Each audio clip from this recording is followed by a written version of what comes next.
Bonjour, bonjour à tous et à toutes. Donc là, je suis sur sur un chantier là qu'on est en train de réaliser. Bonjour. Et je voulais faire cette vidéo parce que je pense qu'il est important de parler de la construction en Afrique. Et aujourd'hui, en fait, je vais essayer d'apporter un élément de réponse sur le fait euh, pourquoi généralement pourquoi en Afrique on a toujours des constructions qui sont pas bien faites, qui sont mal finies, qui ne sont pour certaines pas conformes du tout.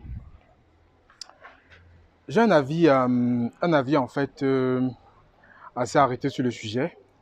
Parce que c'est vrai que quand on marche partout, quand on regarde, qu'on va dans des hôtels, dans des appartements qui ont été construits, on voit toujours en fait il y a des soucis de finition, comme il y a des soucis de conception.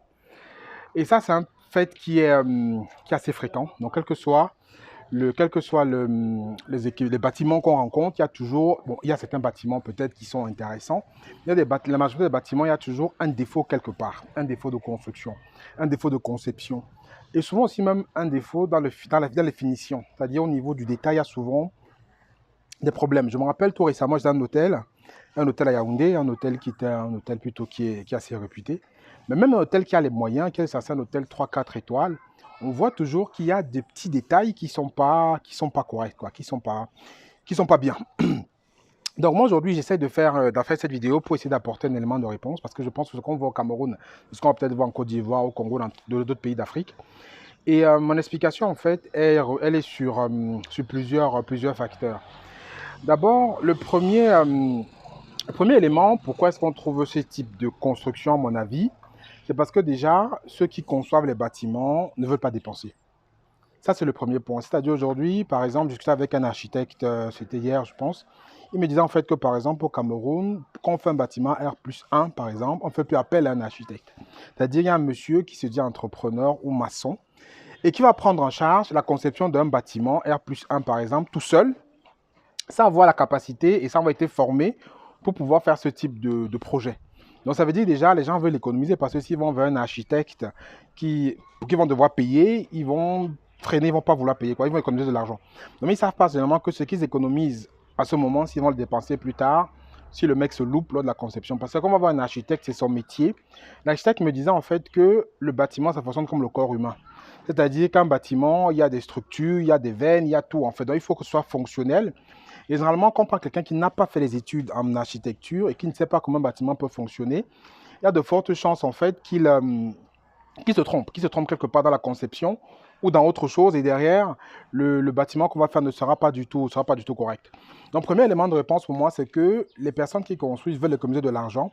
Ils ne vont pas souvent vers des personnes qualifiées pour faire les plans intéressants. Donc, déjà, le premier problème, c'est ça, c'est qu'on veut économiser de l'argent. Et l'argent qu'on veut économiser, 2 fois sur 3, on paye les coûts, ça se rattrape plus tard parce que la conception est mauvaise. Il faut casser ici, il faut casser à droite, il faut casser un peu partout. Et on pensait avoir économisé 2 millions pour un architecte, mais on va dépenser 8 millions par la suite parce qu'on va rattraper les loupés de conception. La seconde raison pour moi, pourquoi on a ce type de finitions qui ne sont pas bonnes ou ce type de loupés dans la construction, c'est parce que il n'y a pas vraiment de formation d'apprentis en Afrique en général, hein, surtout en Afrique subsaharienne. Il n'y a pas de réel apprenti, de réel artisan que l'on forme. Moi, quand je discute avec des personnes qui travaillent sur les chantiers, c'est qu'en fait, généralement, les personnes, comment est-ce qu'ils apprennent le métier? Un est devenu maçon parce qu'il y a son tonton qui était maçon. Donc, son tonton qui était maçon l'a amené sur le chantier un jour pour qu'il soit manœuvre. Et en étant manœuvre du fil en aiguille, il s'est dit maçon parce que son tonton lui a appris certaines règles du métier, il est devenu maçon.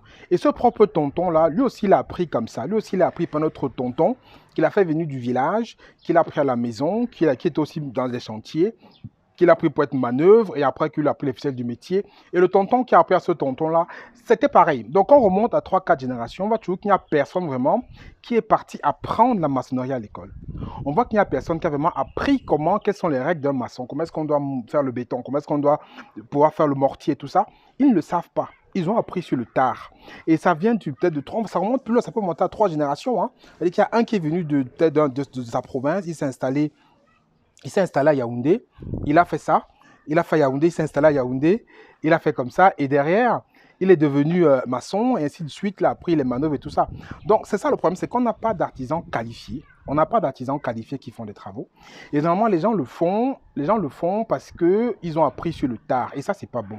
Ça, c'est autant valable pour les maçons, pour les électriciens, pour les plombiers, pour tous ceux qui font ces métiers, qui sont des métiers manuels, qui demandent certaines expertises. Ils apprennent toujours sur le tard et à la fin, le résultat, il est bidon. Ça veut dire en fait que si quelqu'un a appris sur le tard a fait un mauvais béton, il va le transmettre à quelqu'un d'autre qui a fait un mauvais béton, et ainsi de suite, et on va perpétuer la tradition.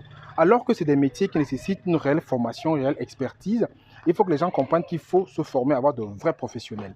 Ça, c'est une deuxième raison pour laquelle, à mon avis, on a des constructions qui ne sont pas cohérentes, c'est qu'on n'a pas de vrais experts, de vrais professionnels, et les gens travaillent toujours avec le à peu près, et ça donne le résultat qu'on voit aujourd'hui. Ensuite, maintenant, la troisième raison pour laquelle je pense qu'on a des constructions qui sont pas du tout cohérentes, c'est qu'on n'a pas vraiment de formation. C'est un peu lié avec le deuxième point, c'est qu'il y a une absence réelle de formation professionnelle, experte dans ces domaines-là. Il y a quelques écoles qui forment ces artisans, mais ces écoles-là ne sont pas vraiment pratiques. Elles vont former des artisans, ces personnes-là, à l'école, sur les cahiers, machin, mais il y a très peu de pratique. Et les gens vont sortir avec des CAP, des bacs pro, mais n'ont peut-être jamais vu un câble, n'ont peut-être câblé un système électrique, n'ont jamais tourné un mortier. Donc ils sont formés sur la théorie alors qu'on est sur les métiers artisanaux. Et ça, c'est un peu un problème que l'on a aussi. Les personnes en fait ne sont pas formées de façon cohérente, de façon costaude, et ça cause un réel problème lorsqu'on les voit sur le terrain, parce qu'on va mettre un électricien sur le terrain qui va jamais câbler un système, c'est sur le terrain qu'il va apprendre. Et quand c'est comme ça va être très compliqué parce qu'il va apprendre sur le terrain et ça va être très compliqué pour tout le monde. Donc ça, c'est une autre raison. La quatrième raison aussi, c'est qu'en fait, ces métiers ne sont pas valorisés. On ne les valorise pas. Je veux dire, quand quelqu'un est électricien, il est maçon, il est plombier, quoi que ce soit, il n'est pas valorisé, il n'est pas payé à sa juste valeur. Donc forcément, comment est-ce que quelqu'un qui n'est pas valorisé peut donner le meilleur de soi? Généralement, en fait, quand on voit les personnes qui ont fait ces métiers-là, on voit que c'est des personnes qui ont loupé leur vie. C'est des personnes qui n'ont peut-être pas eu de suite dans la vie, c'est-à-dire qu'ils ont vraiment loupé leur carrière. Pourtant, être artisan, c'est un métier noble. Je vois en Occident, pendant les artisans, c'est les personnes qui sont les plus riches. C'est des métiers qui sont très nobles, c'est des métiers qui sont assez valorisés. Mais on ne valorise pas ça en Afrique. Il faut qu'on essaie de valoriser mieux nos artisans. Mais les artisans de l'autre côté aussi doivent savoir qu'ils doivent se former. Donc c'est un ensemble en fait. Donc le quatrième élément, c'est la non-valorisation de ces métiers-là. La non prise en compte que c'est une réelle expertise qu'il faut payer. La non prise en compte que ceux qui pratiquent ces métiers ne sont pas des ratés. Ça peut être un choix de vie qu'ils ont fait pour faire ces métiers-là.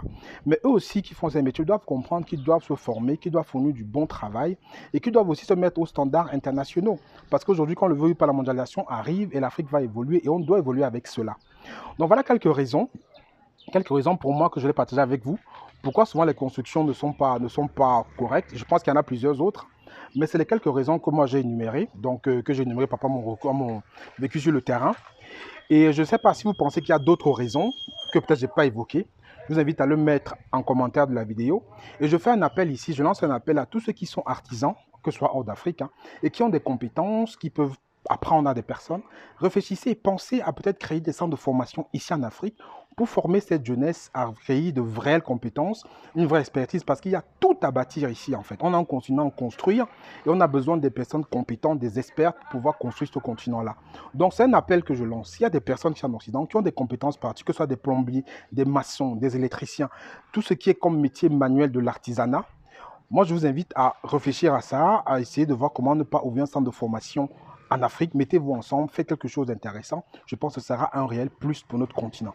Ce que je partage avec vous aujourd'hui dans la vidéo, je vous dis à très bientôt. Et comme je dis, mettez-moi en commentaire si vous pensez qu'il y a d'autres éléments que je n'ai pas cités qui font en sorte que les constructions sont mauvaises en Afrique.